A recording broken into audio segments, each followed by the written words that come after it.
Hello friends, आपसे साथ है जो टॉपिक क्लास में। आज हम करेंगे क्लास 10th का पेपर हिंदी का, जो आपका 17 दिसंबर को होने वाला है। ये प्री बोर्ड का है, क्लास 10th का हिंदी का। जो मैं इसमें क्वेश्चन आंसर करवाने वाला हूँ वही आपके रिपीट हो पाएंगे, डिट्टो के डिट्टो, और इसी पैटर्न में आपका पेपर रहेगा। तो वीडियो को एंड तक देखना। अगर आपने एंड तक देखा तो आपको दूसरी वीडियो देखने की जरूरत नहीं पड़ेगी। तो आइए वीडियो शुरू करते हैं। जो भी चैनल पर नहीं है, पहली बार आए, चैनल को सब्सक्राइब करो, और सब्सक्राइब करने के बाद इस प्रकार बेल आइकन होगा, उसे प्रेस कर लो, और वीडियो को लाइक और शेयर जो करो। जब भी आप चैनल को सब्सक्राइब करते हो, लाइक करते हो, शेयर करते हो, हमारा मोटिवेशन बढ़ता है। तो सब्सक्राइब करो, लाइक करो, शेयर करो। वीडियो को एंड तक जरूर वॉच करना। अगर आपने एंड तक वॉच किया तभी आपको समझ आएगा। अगर आपने बीच में छोड़ दी तो आपको कुछ समझ नहीं आएगा। तो एंड तक वॉच जरूर करना। आपको बताइए, जो आपका पेपर होगा हिंदी का, वह 80 नंबर का होगा, और जो पेपर टाइमिंग है वह 3 घंटे है। आपको इसमें निर्देश पढ़ने जरूरी है। आपको बता दें, इसमें आपके 2 ही खंड होंगे, खंड क और खंड क है।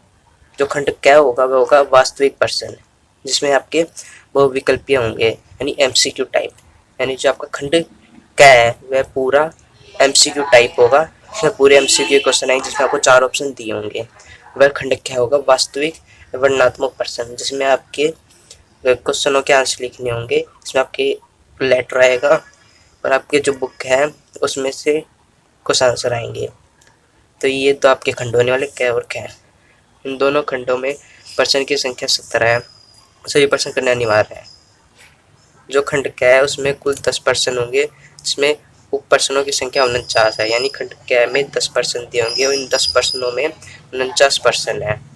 आपको दिए गए निर्देशों के अनुसार आपको सिर्फ 40 करने हैं। यानी आपको 49% दिए होंगे, उसमें से आपको 40 अटेम्प्ट करने हैं, 9 आप छोड़ सकते हो। वो खंड क है वो आपका होगा 7%। खंड क में 7% होंगे। इन 7 प्रश्नों को आपको ध्यान से पढ़ना जरूरी है, आपको पढ़ना अनिवार्य है। तो आगे करते हैं पेपर सोल्व। यह है खंड ए, जिसमें बहुविकल्पीय वास्तविक प्रश्न है। जो आपका पहला प्रश्न होगा वह होगा आपका इस प्रकार से पैरा दिया होगा। ये होगा 5 नंबर का, यानी पहला प्रश्न होगा आपका 5 नंबर का, जिसमें इस प्रकार से पैरा दिया होगा। पहले इसे पढ़ लेना। आपको पढ़ के बता दें, साहस की जिंदगी सबसे बड़ी जिंदगी होती है। ऐसी जिंदगी की सबसे बड़ी पहचान यह है कि वह बिल्कुल निडर, बिल्कुल बेखौफ होती है। साहसी मनुष्य की पहली पहचान यह है कि वह इस बात की चिंता नहीं करता कि तमाशा देखने वाले लोग उसके बारे में क्या सोचते हैं। जनमत की उपेक्षा करके जीने वाला आदमी दुनिया की असली ताकत होती है, और मनुष्य को प्रकाश भी उसी आदमी से मिलता है। अड़ोस पड़ोस के देखकर चलना, यह साधारण जीवन का काम है। क्रांति करने के लिए लोग अपने उद्देश्य की तुलना न तो पड़ोसी के उद्देश्य से करते हैं, और न ही अपने चालक को भी पड़ोसी को चाल देखकर मध्यम बनाते हैं। निसासी मनुष्य उन सपनों में भी रस लेता है जिन्हें सपनों का कोई व्यवहारिक अर्थ नहीं है। सास के साथ यदि धैर्य का संयोग हो तो इसे मणिकांच योग्य माना जाता है। तो ये सब बात की हुई है। इसमें आंसर आपके इस प्रकार से क्वेश्चन दिए होंगे। इसमें आपके 5 क्वेश्चन दिए होंगे, आपको 5 करने अनिवार्य है। ये सारे एमसीक्यू टाइप होंगे आपके। इसमें पहला कहते हैं, क्रांति करने वाले लोगों की पहचान क्या है। दूसरों से अपने उद्देश्य की तुलना न करना, पड़ोस को देखकर अपनी चाल के मध्यस्थ न बनना, विपरीत परिस्थिति का सामना करना, या जनमत की उपेक्षा न करना। आपके नीचे दिए हुए कथन फर्स्ट सही है, सेकंड सही है, थर्ड सही है, या कथन सेकंड सही है या फोर्थ सही है। कथन फर्स्ट सही है, सेकंड सही है, फोर्थ सही है, या कथन सेकंड। तो इसका जो आंसर होगा वह होगा कथन क्या। इसमें ये करेक्ट होंगे तीनों। तुलना न करना, मस्जिद न बनना, और ये आपके इसी में दिए हुए हैं। आपको दिखाते हैं, ये रहा, आपको इसी में बताया हुआ है। यहाँ पे देखिए, चलना यह है, ये अच्छा पड़ोसी देख कर मस्जिद बनना, ये सब इसमें बताया हुआ है। सेम यही होगा, आपको सिर्फ पहले देख के आप समझ आ जाएगा। अगर कोई भी डाउट हो, कोई भी कन्फ्यूजन हो, कमेंट में लिख दे। और साहसी व्यक्ति की असली पहचान क्या है। वह निसंग तथा निष्पास होता है, वह निष्पास व निडर होता है, वह निर्मम तथा बेखौफ होता है, वह निडर तथा बेखौफ होता है। जो इसमें करेक्ट आंसर होगा वह होगा वह निडर तथा बेखौफ होता है। इसका भी इसी में दिया हुआ है। आप इसमें पढ़ेंगे तो इसमें आप पढ़ेंगे तो आपको दिख जाएगा अपने आप। ये रहा, बिल्कुल बेखौफ होता है, इसी में लिखा हुआ है शुरू में ही। ये देखिए, आपको दिखा दें, यहाँ पे निडर और बेखौफ होता है। तो ये इसका आंसर है। तो ऐसे ही आपको 5 के 5 अटेम्प्ट करने हैं। उसके बाद आपको एक कथन वाला आएगा, कथन फर्स्ट और सेकंड, पहले क्वेश्चन में ही। तो बताना है कथन सही है कि नहीं। जिसमें कथन फर्स्ट है उसमें पढ़ते हैं जनमत की उपेक्षा न करने वाला दुनिया की असली ताकत होती है। ये कथन आ रहा है साहसी मनुष्य जनमत की उपेक्षा कर जीता है। जो बताने कथन है जो ए है वह सही है किंतु आर कथन की सही व्याख्या नहीं है। कथन ए गलत है किंतु कारण आर सही है। आपको ये बताना है जो करेक्ट आंसर होगा वह होगा कथन क्या है। कथन ए तो सही गलत है क्योंकि इसमें कहा है जनमत की उपेक्षा न करने वाला दुनिया की असली ताकत होती है। ये गलत है। सही है आर साहसी मनुष्य जनमत की उपेक्षा कर जीतता है। इस प्रकार से आपको करना है। 2 इसमें आपको 2 पद्य दिए होंगे यानी इसमें आपको 2 इस प्रकार से पद दिए होंगे उसमें से आपको आंसर देना। दोनों में सिर्फ आपको एक करना है। आपने दोनों किए तो जो शुरू वाला किया वही करेक्ट माना जाएगा, उसके बाद वाला गलत माना जाएगा। इसलिए आपको 2 दिए होंगे ऑप्शन में, एक इस प्रकार से दिया होगा और इसी के ऑप्शन में दूसरा दिया होगा अथवे में। तो आपको पहले देख लेना कौन सा ईजी है, आपको कौन से आ रहे हैं वो करना। दोनों में से एक आपको ये 5 नंबर के दोनों में से एक करोगे तो 5 नंबर मिलेंगे और एक ही करना अनिवार्य है। क्योंकि पहले ही पढ़ लेंगे। सच हम नहीं सच तुम नहीं सच है महज संघर्ष ही संघर्ष से हटकर जिए तो क्या जिए हम या कि तुम नो जो नत हुआ वह मृत हुआ जो वंत से झरक कुसुम जो पथ भूल रुका नहीं जो हार देख चुका नहीं जिसने मरण को भी लिया हो जीत है जीवन वही सच हम नहीं ऐसा करो जिससे ना प्राणों में कहीं चढ़ता रहो जो है जहाँ चुपचाप अपने आप से लड़ता रहे। ये सब इस बात में की हुई है। इसमें हमसे पूछा है इस कविता के केंद्रित भाव हेतु दिए गए कथनों को पढ़कर सबसे सही विकल्प चुनिए। इसमें विकल्प चुनना है कि क्या विकल्प सही है। कथन दिए हुए हैं जैसे कथन फर्स्ट है प्रतिकूलता के विरुद्ध जूझते हुए बढ़ना ही जीवन की सच्चाई है। परिस्थिति से समझौता करना जोखिम से बचना ही उचित है। लक्ष्य संस्था हेतु मार्ग में भटक जाने का भय त्याग देना चाहिए। चौथे में जीवन में अपने छाले खुद सहलाने व दर्शन अपनाना चाहिए। बताने कौन सा विकल्प सही है। कथन सही है, कथन व थर्ड सही है, कथन व फोर्थ सही है, कथन फर्स्ट सेकंड थर्ड व फोर्थ सही है। में जो करेक्ट आंसर होगा वह होगा ग। कथन है इसका जो करेक्ट आंसर होगा वह होगा ग। कथन फर्स्ट सेकंड और थर्ड व फोर्थ ये तीनों सही है। इस प्रकार से आपको एक कथन दिया था, ये में विकल्प चुनना था आपको। ये सारे करेक्ट है। इस चैप्टर इसमें जो आपको दिया हुआ है पद इसमें यही बात की हुई है। तो इस प्रकार से आपका पद का भी निकाल लेंगे। अब हम करते हैं ग्रामर जो आपकी खंड ए में है। इसमें भी आपको वही करना है जैसे आपको दिखा दी ये रहा।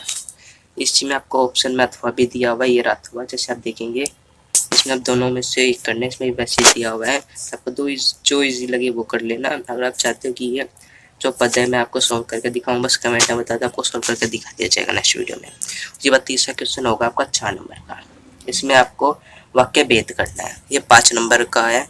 5 क्वेश्चन दिया, कोई भी 4 अटेम्प्ट करें यानी आपको इसमें एक क्वेश्चन आपको छोड़ना है। जो आपको मुश्किल लगे वो छोड़ देना, जो आसान लगे वो पढ़ लेना। इसमें हालदार साहब को उधर से गुजरते समय मूर्ति में कुछ अंतर दिखाई दिया, मिश्र वाक्य में बदलिए। आपको इसको मिश्र वाक्य में बदलना है। हालदार साहब को उधर से गुजरते समय मूर्ति में कुछ अंतर दिखाई दिया। इसमें क्या होगा। जब हालदार साहब उधर से गुजर रहे थे तब उन्होंने मूर्ति में कुछ अंतर दिखाई दिया। हालदार साहब उधर से गुजरे और मूर्ति में उन्हें कुछ अंतर दिखाई दिया। हालदार साहब उधर से गुजरे मूर्ति में उन्हें कुछ अंतर दिखाई दिया। इसमें ये सब का हुआ है। बाद कै विकल्प थर्ड सही है या फिर गै विकल्प फर्स्ट सही है या कै विकल्प सेकंड सही है, गै विकल्प फोर्थ। तो जो इसका करेक्ट आंसर होगा वह होगा विकल्प गै यानी जो आपका फर्स्ट सही है। जब हम मिश्र में चेंज करेंगे तो इसका ये 2 में बट जाएगा। ये जब हालदार साहब उधर से गुजरे एक तो ये बन गया, तब उन्होंने मूर्ति में कुछ अंतर देखा, ये दूसरा बन गया। यानी इस पूरे को हम 2 भागों में तोड़ देंगे, उसे मिश्र वाक्य होता है। जिसमें इस प्रकार से कर लेंगे। कई क्वेश्चन रिपीट हो कहने वाले तो ध्यान से देख लेना। मैं नहीं जानता कि इस सन्यासी ने कुछ क्या सोचा था। इसको उपवाक्य में लिखो। इसमें उपवाक्य क्या होगा। क्रिया आश्रित उपवाक्य सभी विकल्प सही है। विशेष आश्रित उपवाक्य, संज्ञा आश्रित उपवाक्य। जो इसमें करेक्ट आंसर होगा वह होगा संज्ञा आश्रित उपवाक्य। क्योंकि इसमें मैं नहीं जानता कि इस सन्यास में कभी क्या सोचता है। इसमें ये बात कि मैं नहीं जानता है, इसलिए जो इसका होगा वो होगा संज्ञा आश्रित उपवाक्य। तो आपको ये आ सकते हैं तो ध्यान से देखो। और अगर आपने अभी तक चैनल को सब्सक्राइब नहीं किया सब्सक्राइब करो, जितना हो सके उतना शेयर करो, वीडियो को लाइक करो। निम्न में मिश्र वाक्य है, इसमें आपको मिश्र वाक्य बताना है। इसमें मिश्र वाक्य क्या है? नीरज बहुत प्रसन्न थी क्योंकि उसे पुरस्कार मिला था। घर आते ही राजेश अपने मित्र से मिलने चला गया। यद्यपि मिराज की गलती नहीं थी, फिर भी उसे दंड मिला। अध्यापक ने चपरासी को बुलाया और फाइल उसे दे दी। इसमें करेक्ट बताना क्या है? क विकल्प फर्स्ट, ग विकल्प सेकंड, ख विकल्प फोर्थ या घ विकल्प थर्ड। जिसमें करेक्ट आंसर होगा वह होगा घ। ये इसका करेक्ट आंसर है। ये यद्यपि मिराज की गलती नहीं थी, फिर भी उसे दंड मिला, ये इसका करेक्ट आंसर होगा।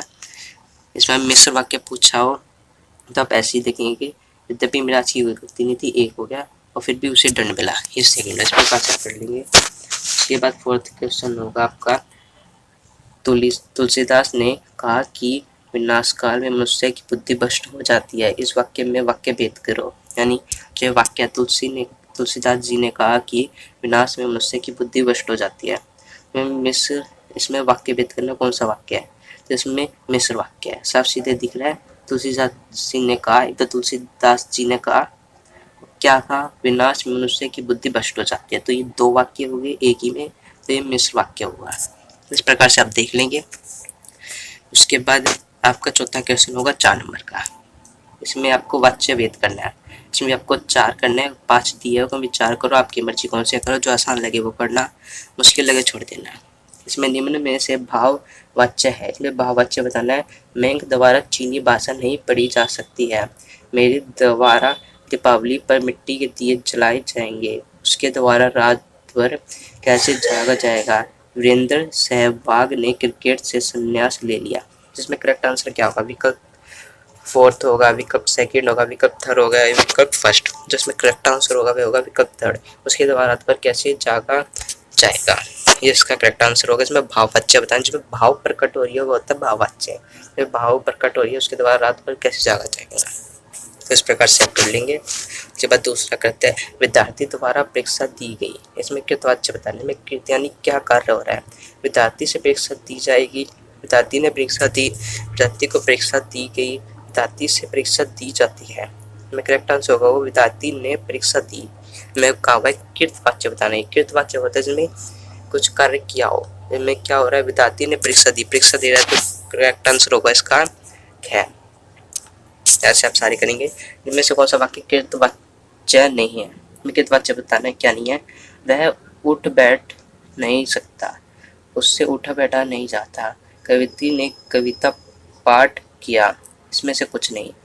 उससे बताने कौन सा करेक्ट है। विकल्प फर्स्ट सही है, थर्ड सही है, सेकंड सही है या फोर्थ सही है। जो इसमें करेक्ट है वह होगा सेकंड। उससे उठा बैठा नहीं जाता, यानी यह कृतवाच्य नहीं है। बाकी आपकी कृतवाच्य है, बस यही कृतवाच्य नहीं है। इसी प्रकार से आपको करना है। उसके बाद आपका 5वां क्वेश्चन होगा पद परिचय। मैं आपको पद परिचय बताना। पद परिचय क्या है? इसमें भी आपको 5 दिए होंगे, कोई भी 4 करो, आपका मर्जी है कौन से करो। मैं कहा है वहाँ 10 छात्र बैठे हैं, रेखांकित पद का परिचय है। मैं क्या परिचय? स्थानवाचक विशेष, पुल्लिंग, बहुवचन, छात्र विशेष का विशेषण, या फिर संख्यावाचन विशेषण, पुल्लिंग, बहुवचन, छात्र विशेषण का विशेष। तो इसमें जो करेक्ट आंसर होगा वह होगा घ। अरे घ क्यों होगा? कि इसमें संज्ञा विशेष है, यानी वह 10 छात्र बैठे हैं। इनमें पुल्लिंग है एक, तो सब में पुल्लिंग है, बहुवचन है सब में बहुवचन है, छात्र विशेष का विशेष है सब में। इसमें संख्यावाचक विशेषण है, इसमें संख्या की बात की हुई है, 10 छात्र बैठे हैं। जब भी 10 आ जाए, व्यक्ति की बात की हुई पेड़ के लिए 10 पेड़ है, तो सभी संख्यावाचक होगा। इसमें संख्यावाचक ही इसका करेक्ट है कि इसमें संख्या बताई हुई 10 बैठे हैं। उसके बाद तेज दौड़ती हुई बच्ची को उसने पकड़ लिया। रेखांकित पद क्या है? हमें पद बताना है क्या है। विशेष पद है, सर्वनाम पद है, क्रिया पद है या क्रिया पद है। इसमें क्या पद है? इसमें जो करेक्ट आंसर होगा क्रिया विशेष पद है। ये क्यों है कि तेज दौड़ती बच्ची को उसने पकड़ लिया, वह कार्य कर रही है, तेज दौड़ रही है, तो इसमें होगा क्रिया विशेष पद। ऐसे आपको सारे करने हैं। उसके बाद आपका 6th क्वेश्चन है जो आपको दिखाते, ये भी होगा आपका 4 नंबर का। इसमें आपको अलंकार देखने हैं। मैं अलंकार आपको बताने हैं कि कौन सा अलंकार है। कि ये पहला है, दिवसावसान का समय मेघ में आसमान से उतर रही है, वह संध्या सुंदरी परी सी धीरे धीरे धीरे। उक्त पद में कौन सा अलंकार आपको बताने, इसमें कौन सा अलंकार है। इसमें जो अलंकार होगा वह होगा रूपक और मानवीकरण। में रूपक और मानवीकरण की होगा, इसमें मानव की बात की है। मानवीकरण में क्या आता है, मात्र धीरे धीरे ये सब होता है। रूपक में 2 बार रिपीट की होती है, इसलिए इसको होगा रूपक और मानवीकरण। इसमें ऐसी बात की हुई है सारी, आपको ऐसे ही करना है। जैसे कि आपको एक ये दिखाते हैं दूसरा करके। निम्न पंक्ति में अलंकार बताइए।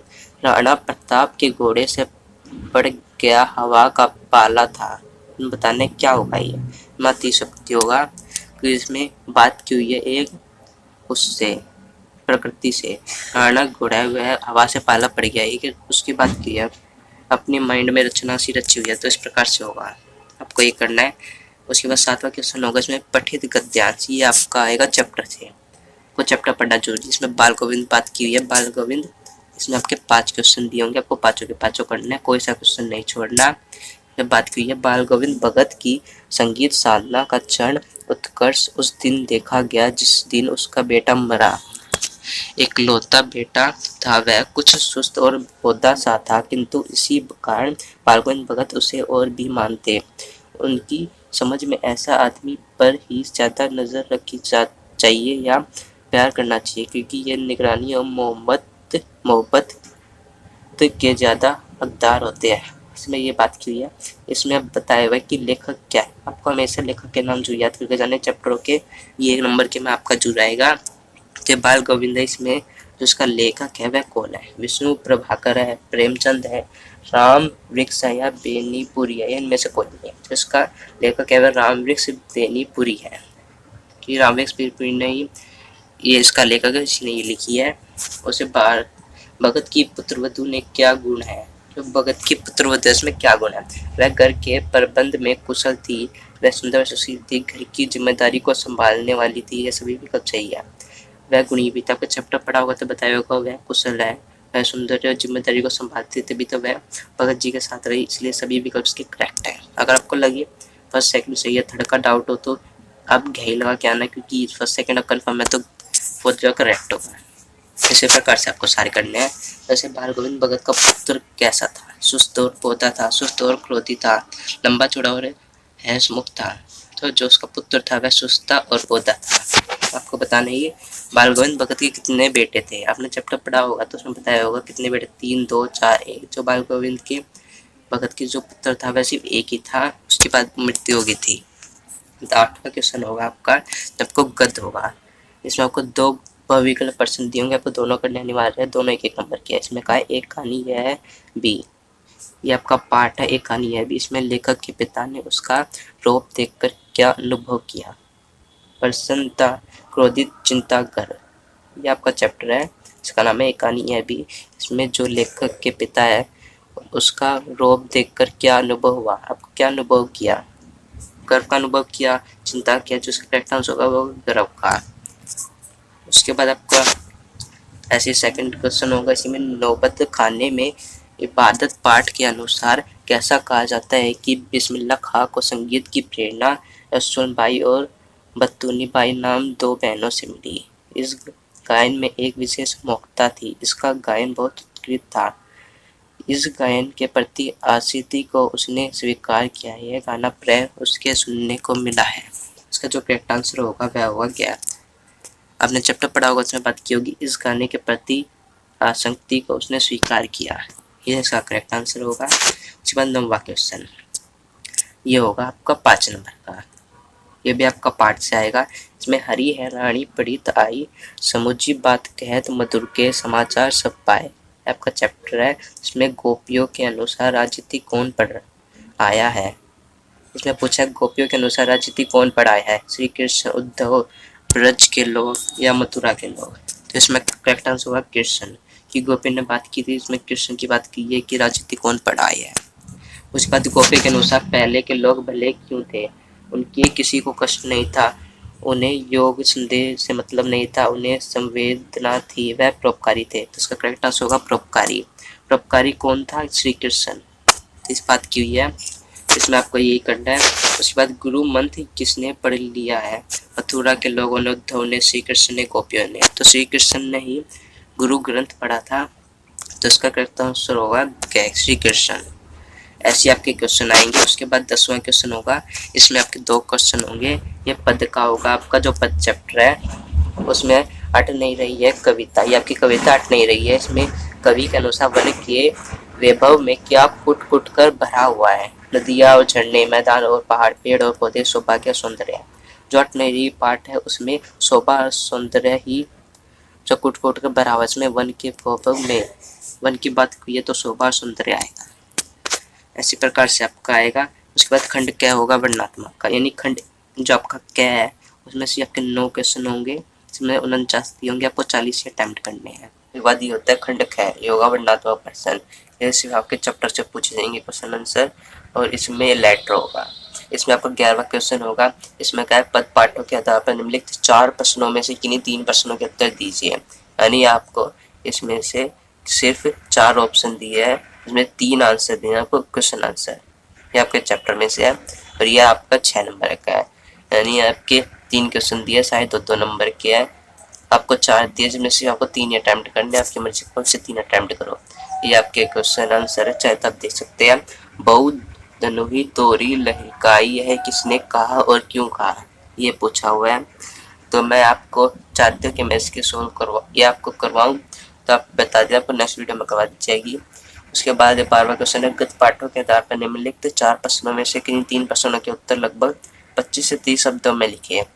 ये भी आपका 6 नंबर का ही क्वेश्चन है। इसमें भी आपके 4 दिए, कोई भी 3 अटेम्प्ट करने, आपकी मर्जी कौन से 3 करो। ये भी आपके चैप्टर से ही है। इसमें कहा हुआ है, लखनवी अंदाज पाठ के आधार पर बताइए कि लोग यथार्थ को स्वीकार करने से क्यों डरते हैं। और ये है संस्कृति पाठ के अनुसार प्रज्ञा और मैत्री भाव किसने तथ्य के दर्शन करवा सकते हैं। ये सब इसमें दिए हुए 4 दिए हुए, जैसे आप देखेंगे। मैं कोई भी 3 अटेम्प्ट करने हैं आपको, शायद 2 नंबर के। इसकी टाइमिंग है, वर्ड लिमिट है जो इसकी 25 से 30 शब्दों में आपको सिर्फ ही लिखना है। उसके बाद 13वां क्वेश्चन होगा, ये होगा आपका पूरक पाठ्य के पाठों पर आधारित होगा। ये भी आपका पाठों पर आधारित होगा। इसमें आपको 3 दिए हुए, इस प्रकार से आपको सिर्फ 2 ही अटेम्प्ट करने हैं। आपकी मर्जी कौन से 2 अटेम्प्ट करो, दोनों आपके 4-4 मार्क्स के हैं, यानी 4 मार्क्स का एक क्वेश्चन है। तो ये क्वेश्चन आपके रिपीट होकर आ सकते हैं, आप देख लो एक बार। ये क्वेश्चन आपके रिपीट होकर आ सकते हैं। उसके बाद 14वां क्वेश्चन होगा, ये होगा आपका बस कंडक्टर के दुर्घटना की शिकायत करते हुए मंगोलपुरी डिपो के प्रबंधक को पत्र। और 14वां क्वेश्चन होगा आपका पत्र का, इसमें आपको 5 नंबर का एक पत्र करना होगा। ऑप्शन में दिया होगा, 2 में से कोई एक करना है। आप देख लेना आसान वाला कौन से, उसी में से आसान वाला कर लेना है। उसके बाद 15वां क्वेश्चन होगा, ये अभी आपका आवेदन पत्र होगा। इसमें आपको कोई भी एक आवेदन पत्र करना है, ये भी 5 नंबर का है। इसमें आपके हो सकते 2 पत्र आए, आपको दोनों पत्र करनी जरूरी है। इसका फॉर्मेट में आप चाहते हैं आपको दूँ तो आप कमेंट में लिख दो, चैनल को सब्सक्राइब करके आपको मिल जाएगा। इसका 15वां क्वेश्चन आपका 5 नंबर का होगा, 2 ऑप्शन दिए होंगे। उसके बाद 16वां क्वेश्चन होगा, इसमें आपको एक विज्ञापन लिखना है, यह 4 नंबर का विज्ञापन होगा। इसकी लिमिट 25 से 50 शब्दों में आपको ये करनी है, उससे ज़्यादा नहीं करनी। उसके बाद 17वां क्वेश्चन होगा, 17वां आपका आखिरी क्वेश्चन होगा। इसमें आपको लगभग 80 से 100 शब्दों में अनुच्छेद लिखना है, ये 6 नंबर का है। इसमें जो ये भूमिका ये शब्द हुई, ये आपको लिखनी जरूरी है। जब आपको ये विषय दिया, इस पर आपकी भूमिका क्या होगी, सतत अभ्यास का होगा, सफलता क्या होगी, ये लिखना जरूरी है। तो ये आपका पूरा पेपर रहने वाला। आपको कोई भी डाउट हो, कोई भी कंफ्यूजन हो, कमेंट में लिख देना। आपको मिलेगा वीडियो, जब तक जय हिंद, जय Bharat. Please subscribe, like, share.